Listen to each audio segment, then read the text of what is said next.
dan betapa banyak dabah yang bergerak, yang melata di muka bumi. La tahmilu rizqaha, yang tidak mampu membawa, menanggung, memikul, menggendong rezekinya.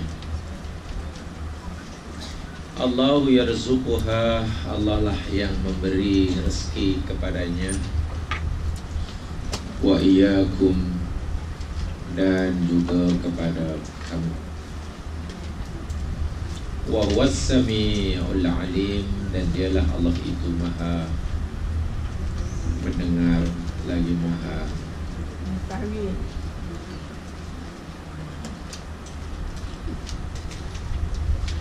La tahmilu rizqaha, tidak mampu membawa atau menanggung rezekinya.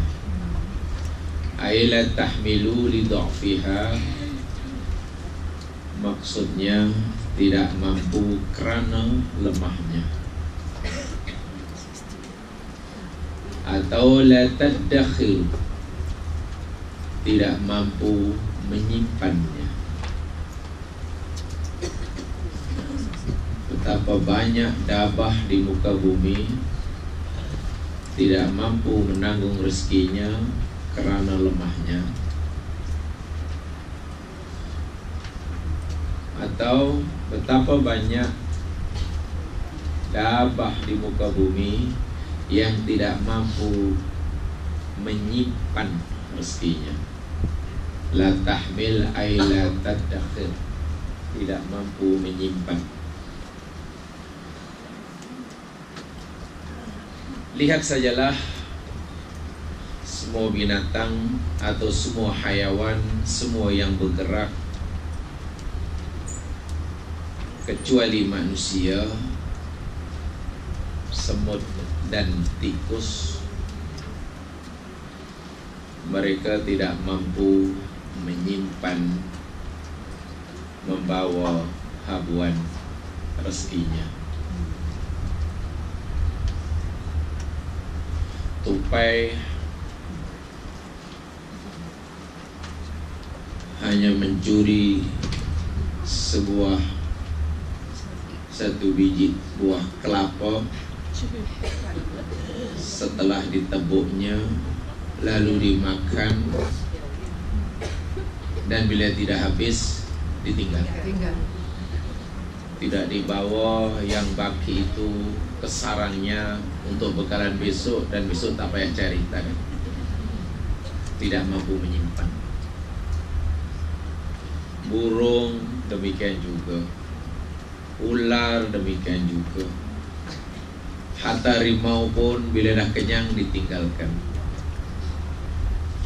Manusia sajalah yang Allah kata, ya ku simpan buat besok. Malam kenduri dah kenyang, tapo dia, bawa balik, panaskan besok pagi. Kucing tidak pernah tapo.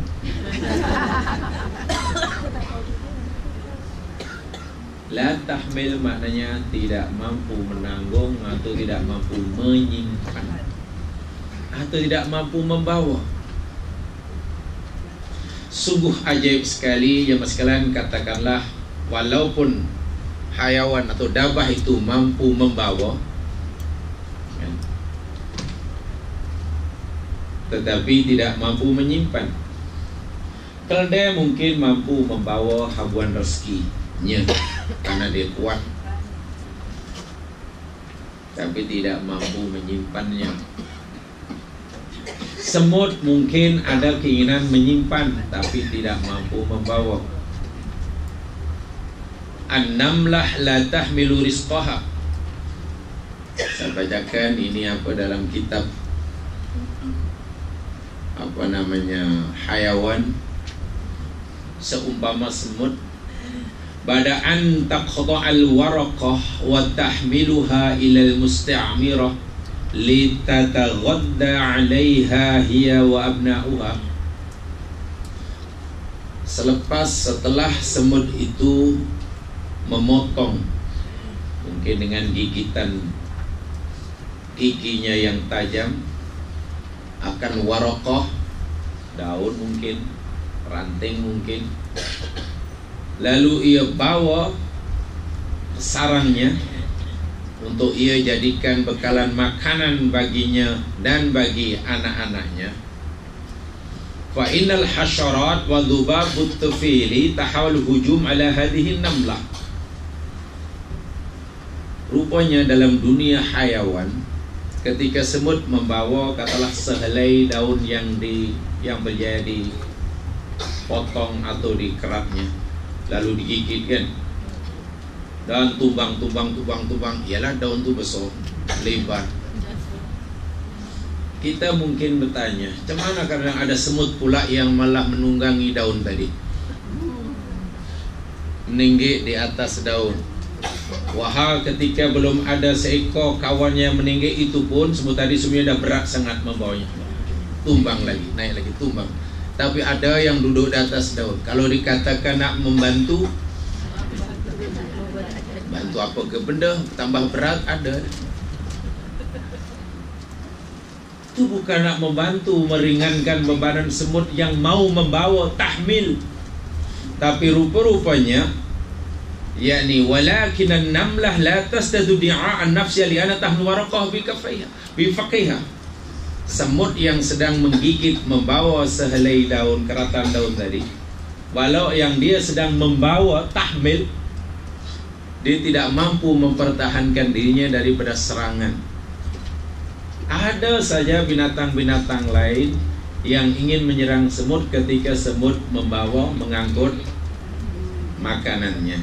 Sebab itulah walidzalika fa inna tahmilu namlatun ukhra fawqal waraqah. Sebab itulah ada seekor semut biasanya yang duduk di atas daun yang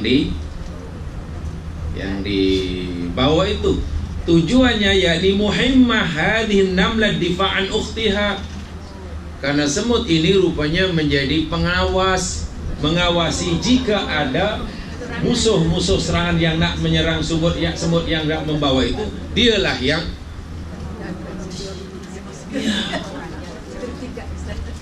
InsyaAllah dia tak mampu. Mungkin dia mampu membawanya, tapi tidak mampu mempertahankan dirinya. Macam mana dia nak difa'un nafas, tidak mampu. Inilah Allah subhanahu wa ta'ala, inilah kehendaknya. Subhanallah alladhi 'allama an-naml hadhihi taqiyya fi difa'i nafsi. Maha suci Allah daripada suci Allah yang mengajar semut kemahiran, kepintaran untuk mempertahankan kawannya, supaya bahan makanan yang tidak disimpannya, simpan dulu makanannya, makan nanti ya. Semut pun makan kemudian. Jadi yang makan tolong hentikan dulu, bukan mengaji sambil makan terus. Makannya nanti saja. Sudah siap untuk belajar? Sudah siap untuk belajar? Teruskan.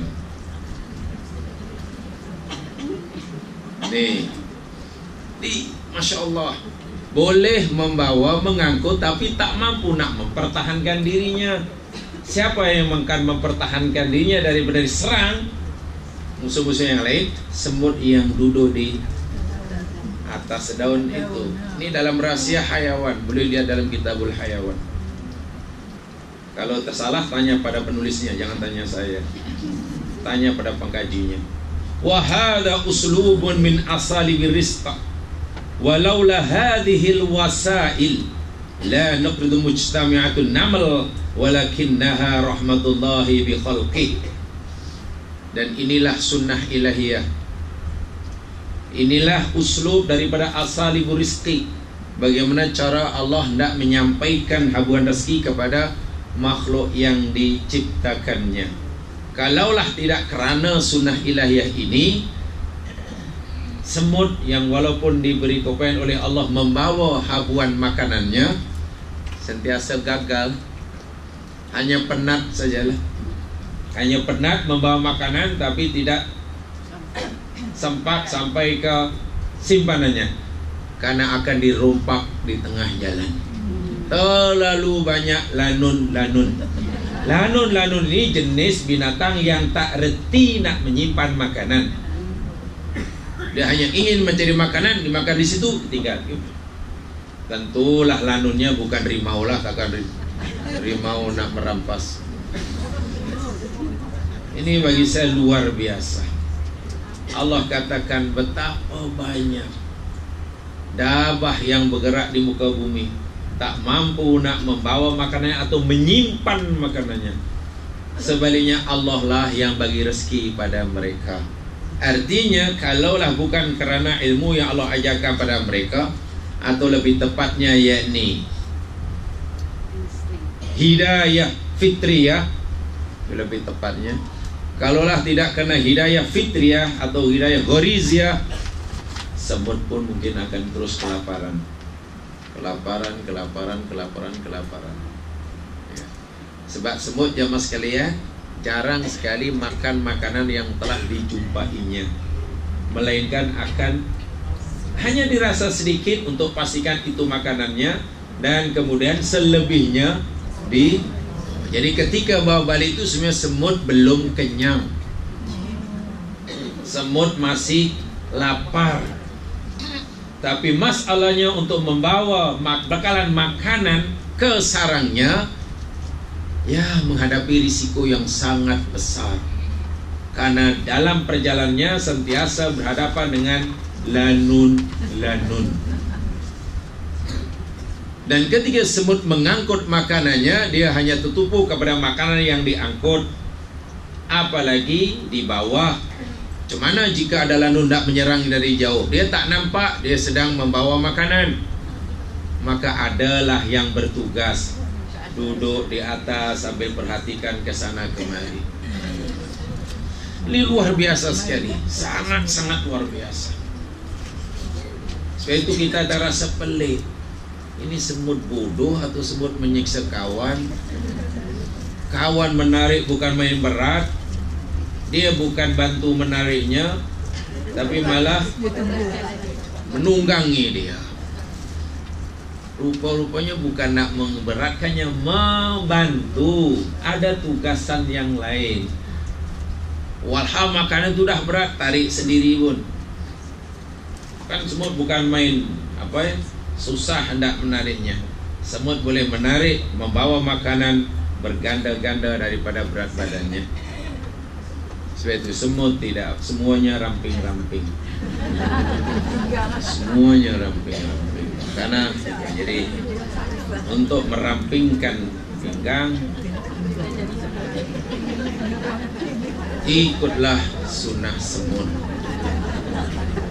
Makan sikit kemudian tarik, lebihnya simpan makan untuk. Kita pelik ya, orang nak kerja kan kena kenyang dulu. Ini hanya makan sedikit. Tujuan dia rupanya hanya nak pastikan bahawa ini boleh dimakan. Itu saja. Nak kata alas perut bukan. Kemudian perlu bawa balik. Dan dia tahu bukan senang dalam perjalanan membawa balik. Subhanallah. Ini salah satu daripada uslub min asalibir rizq. Ini adalah salah satu dari sunnah ilahiyah, bagaimana Allah subhanahu wa ta'ala memberikan, menjamin rezeki bagi makhluk ciptaannya. Dalam ayat itu Allah nyatakan Allah lah yang memberinya rezeki, dan kepadanya dan juga kepada kamu. Allahu yarzuquha wa iyyakum. Dibezakan tu, Allah lah yang memberi rezeki kepadanya, wa iyyakum, dan akan kamu. Kenapa dibezakan ya mas sekalian? Ya kerana rupa-rupanya rezeki ini tidak boleh dikongsi. Jangankan antara kita dengan makhluk Allah yang lain, sedangkan sesama kita pun rezeki sebenarnya tidak berkongsi. hakikatnya. Apa maksud rezeki tidak berkongsi? Mari kita lihat dahulu ayatnya. Coba bandingkan ayat 51 surah Al-An'am dengan surah Al-Isra ayat 31. An'am 51 dengan Al-Isra 31. Baik, saya ingin menjelaskan dalam ayat ini Allah berfirman, Allahu yarzuquha. Allah lah yang memberi rezeki kepadanya, nyedabah, wa iyyakum, dan kepada kamu. Kenapa dibezakan kepadanya dan kepada kamu? Ya, rupa-rupanya rezeki ini tidak berkongsi antara satu makhluk dengan makhluk yang lain. Jangankan antara kita dengan hayawan, antara sesama kita pun tidak berkongsi. Apa maksudnya? Kita lihat ayatnya. Perhatikan di dalam surah Al-An'am 51.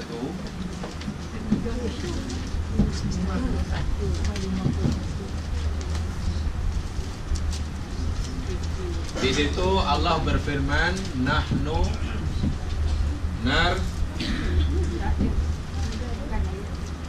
narzuqukum.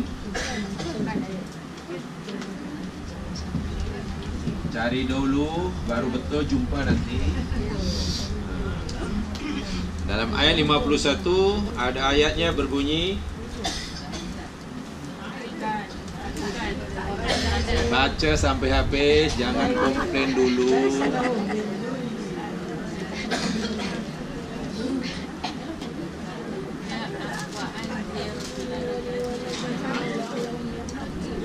Jap.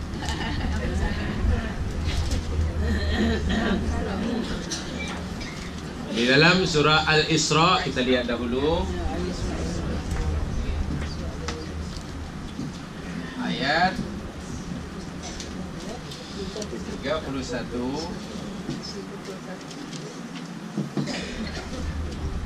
Nahnu narzuquhum wa iyyakum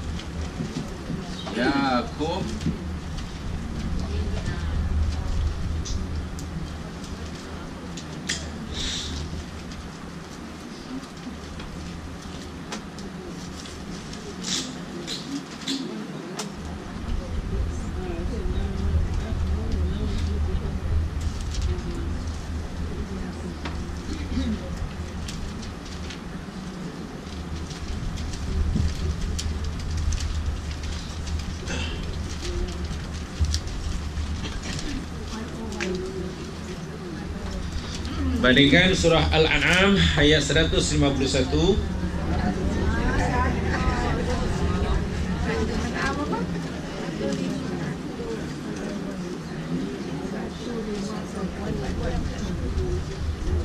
Tambah lagi satu. Satunya tak nampak. Di situ ada firman Allah Subhanahu wa taala, nahnu narzuqukum wa iyyahum. Betul? Kemudian bandingkan dengan surah Al-Isra ayat 31. Di situ ada keratan ayat berbunyi, nahnu narzuquhum wa iyyakum. Saya tidak akan ceritakan kenapa terbalik. Kan tu terbalik saja. Dalam Al-An'am 151, kami yang memberi rezeki kepadamu dan kepada mereka. Sementara dalam surah Al-Isra Allah berfirman, kamilah yang memberi rezeki kepada mereka dan kepada kamu. Saya tidak ingin menyampaikan kenapa diubah kum ke mereka, kamu. Itu cerita yang lain. Dalam pelajaran kita hari ini, yakni berkaitan dengan kenapa dibezakan atau diasingkan antara kamu dan mereka. Kami beri rezeki pada kamu dan pada mereka. Kami beri rezeki pada mereka dan pada kamu. Kan senang, kamilah yang memberi rezeki pada kamu semua. Kan senang. Tak pada kamu dan mereka, mereka dan kamu. Senang, kamilah yang beri rezeki pada kamu semuanya. Itu yang kita nak bicarakan. Bukan kenapa yang satu kum dahulu baru mereka, yang satu mereka dahulu baru kum. Itu cerita yang lain. Baik, jamaah sekalian, diasingkannya antara kepada kamu dan pada mereka dan kamu, tidak kepada kamu semuanya.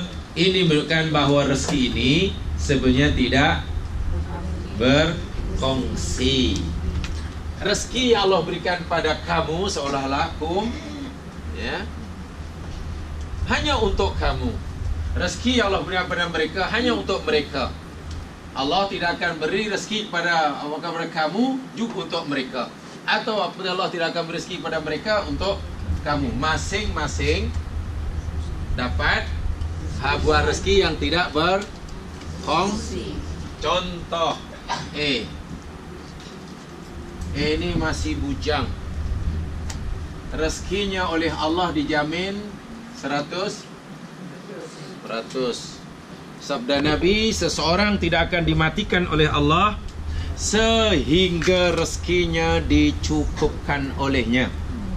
Artinya, bila seseorang itu telah meninggal, saat ia mati, rezekinya dah cukup 100%. Atau mafhumnya, selagi habuan rezeki Allah tetapkan semenjak zaman azali belum cukup 100%, baru 99%, orang itu belum macam kita, maknanya belum cukup. Jadi jangan minta banyak-banyak, banyak-banyak nanti cukup. Elok bagi sikit-sikit biar panjang. 100% masa bujang. Bila A ni sudah kahwin dengan B, agak-agaklah kalau rezeki A berdikongsi. Berapa akhirnya buat A? B ni isterinya. Kalaulah berkongsi, isteri berapa? Isteri nak berapa? 70. Isteri nak 70. Jadi A dapat 30 dengan 70. Tak apa, ikut saya. Menyenangkan hati orang tu dapat pahala. Walaupun hanya dengan angka. Oh, maknanya tinggal 30 ya mas sekalian. Kahwin saya tinggal 30 rezekinya. B pula punya anak. 1 tahun punya anak dah jadi 3 orang lah kan. Tinggal berapa? Yang A ni tinggal berapa sebelah anak? Berkongsi dengan anak. Anak nak berapa? 10. Maknanya tinggal 20. Anak seorang. Anak 2 orang. Belum minang menantu papa kedana. So, belum pinang menantu sudah papa kedana. Sebab itulah masa kahwin mujang 100%, nanti dah kahwin pun 100%, nanti punya cucu 8 pun 100%, hingga mati ngam 100%. Isterinya pun dijamin 100%, anaknya pun 100%, cucu cicit pun setiap seorang. Hanya saja cara Allah memberikan rezeki kepada B mungkin melalui A dahulu. Cara Allah memberi rezeki pada C melalui A, B, K, M, N, O baru. Jadi hakikatnya kita ini dijadikan oleh Allah sebagai wasilah min wasaili rizki abdillah. Setiap kita dijadikan oleh Allah sebagai wasilah perantara bagi hamba-hamba Allah untuk membolehkan mereka mendapatkan habuan rezekinya. Bagaimana cara Allah bagi rezeki pada kita? Bukan terus diberikan oleh Allah pada kita secara langsung, direct, tidak. Bukan Allah tidak berkuasa, tetapi dah menjadi sunnah ilahiyah. Allah berikan melalui banyak orang, melalui sini sampai kepada kita. Yang Allah berikan pada orang lain pun melalui banyak orang juga. Mungkin termasuk melalui tangan kita. Jadi kita dijadikan agent oleh Allah Subhanahu wa taala. Jangan fikir rezeki kita berkongsi dengan orang lain. Tidak, tetap 100%. Kalau berkongsi tadilah, belum sempat punya menantu dah papa ke dana. Percayalah. Bukan hanya papa ke dana, nanti cicitnya akhirnya hanya dapat 2%. Sampai ke piot, lahir aja terus tak boleh makan. Tapi dijamin. Lalu kenapa mesti risau? Sebab itu Allah kata, aku bagi kepada kamu 100%, dan aku bagi kepada mereka pun 100%. Sebab itu diasingkan. Dalam ayat ini pun demikian juga. Allah lah yang beri rezeki kepada Nyonya Dabah dan juga kepada kamu. Jadi jangan fikir yang masa yang menjamin rezeki kucing yang kita pelihara kita. Lalu kita mengungkit-ungkit ikan yang kita berikan pada kucing tiap bulan. Kucing tak sedar diri. Dulu kurap tepi jalan, bantu. Kamu tak tahu tiap bulan berapa ringgit aku belanjakan. Tiba-tiba engkau capo aku.